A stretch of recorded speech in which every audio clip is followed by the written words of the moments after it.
Good morning. Today is Wednesday, February 10th, 2021. Before I begin, allow me to share a brief health warning. Thankfully, in Montreal and many other places, the number of COVID infections, hospitalizations, and deaths is declining. Thank God, that's wonderful. May it continue. But there is ominous news about the COVID variants. Today's Gazette reports it only takes seconds to become infected with the UK variant.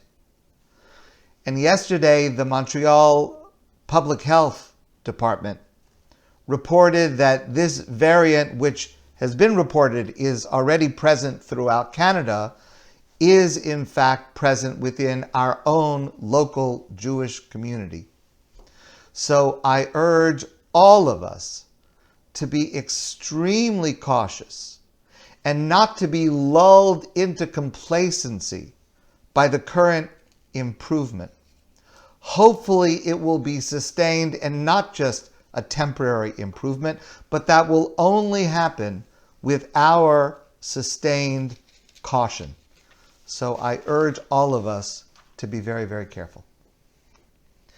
Our Torah portion this week, the Parsha of Mishpatim, introduces capital punishment. The Torah says, Make ish v'meis, mos yumas, for the crime of murder and a small number of other crimes, the punishment is execution.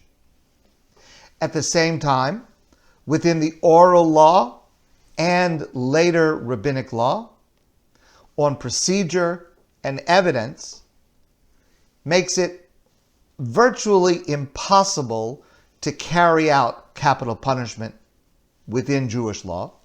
And I discussed before with you why the Torah would prescribe a punishment and then make it practically almost impossible to impose it.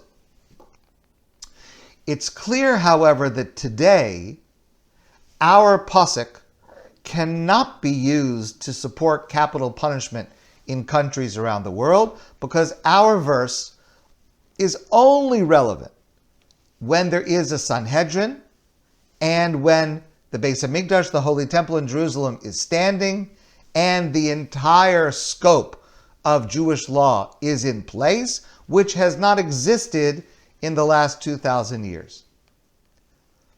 So the question of whether Jewish law supports capital punishment today relates to a different subject, and that is the subject of the Sheva Mitzvahs B'nai Noach, the 7 Noahide laws. So among the 7 categories of laws that the Torah prescribes for all of humanity, one of them is a mitzvah called dinim, which means that every society, every government is required to have a judicial system, a system of justice, a structure for law and order. And the mitzvah says that each society has the right to decide for itself what that structure should be and what the details of its laws should be. So the question is, under this mitzvah of dinim, does a society have the right to decide on a legal system that includes taking the life of a guilty person? One approach says, yes, but it must reflect the values and lessons from classic Jewish law. It must be very rare. It must have a very high bar for evidence and testimony, disallowing circumstantial evidence or conflicting testimony, and it must protect the dignity of the prisoner, even in how the execution is carried out, among other lessons that Jewish law has to teach. Another approach says, no, It is never okay for a society or a government to impose this punishment. The mitzvah of dinim does not include the right to be able to take someone's life, even in punishment for a crime. My understanding of the sources leads me to support this second approach, opposing capital punishment today, and I am proud that Canada does not allow capital punishment, and I hope the U.S. will move towards this in the near future. For anyone who thinks about the morality of capital punishment today, I urge you to watch a gripping but difficult movie. The title is Dead Man Walking. Maybe you've seen it. It's based on a book by that title written by Sister Helen Prejean. Helen is a woman who lives in New Orleans, Louisiana. She lives in a housing project. And she became the spiritual advisor to someone on death row in Angola State Prison, which is in the northern corner of Louisiana. And the film is about how she tried to recognize the humanity of a monster who had committed unspeakable crimes, ministering to him without minimizing his crime, while at the same time supporting families of the victims. A couple of years after the events in the movie, but years before the movie was made, so this is about 35 years ago, Helen called me. We were living in New Orleans at the time. It was my first rabbinical position. And there was a death row inmate who had requested a rabbi. And Helen called me and asked if I would go. And I did.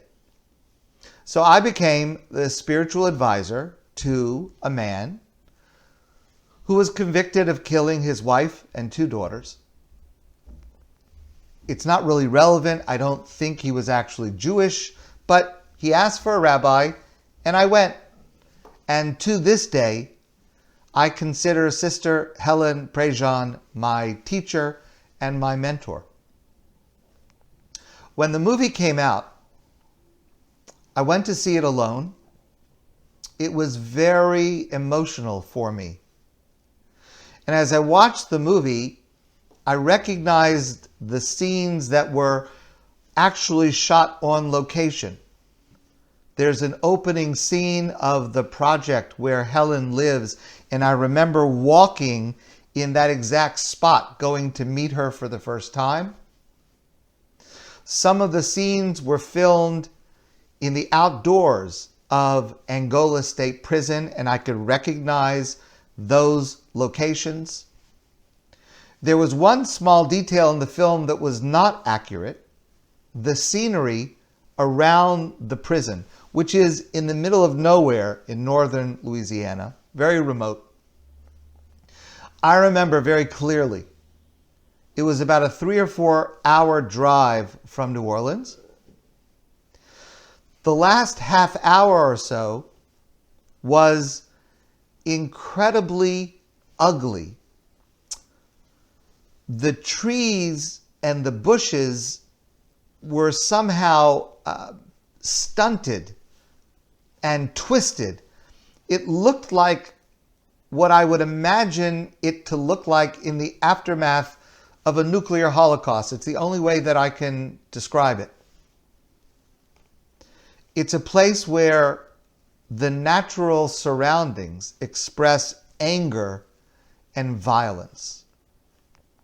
There are special procedures for visiting someone on death row, separate building, much higher security than the maximum security of the rest of the prison. It's a very noisy, brutal, dehumanizing, and terrifying place. When I would go to visit, I would be escorted in through various checkpoints. And we were only allowed to meet in a special room that was fully separated by a heavy, thick metal mesh with one chair on either side bolted down and one door on either side. So the procedure is they would escort me into the room, lock the door, go and get the prisoner from his cell and bring him in through the other door to the other side. We would speak, and after the visit, they would take him out, and I would stay until they had returned him to his cell, and then they would come for me and take me out. And I remember very clearly sitting alone, waiting for them to come, and realizing that at that moment I was locked up on death row. Now I know that logically, I knew then logically, and I know now logically, that I was leaving, unlike the man who I came to visit, who was in fact executed shortly after we left New Orleans for Connecticut. Objectively, I was left alone, locked in that room for probably no more than 10 or 15 minutes, but it sure seemed a lot longer. And there is no feeling in the world like the feeling, even temporarily, that there is no way out. But maybe that's part of what it takes in order to be able to apply the Torah's requirement to treat even such a person under such circumstances with compassion and dignity. And ultimately, to realize that there is simply no way to fulfill that today. I continue to be haunted by that experience and grateful to Sister Helen Prejean for giving me that opportunity. I continue to admire her and to be inspired by her. And I learn the verse in our Torah portion as a lesson in what not to do today. My friends, I wish you a great day, and I look forward to seeing all of you soon in person.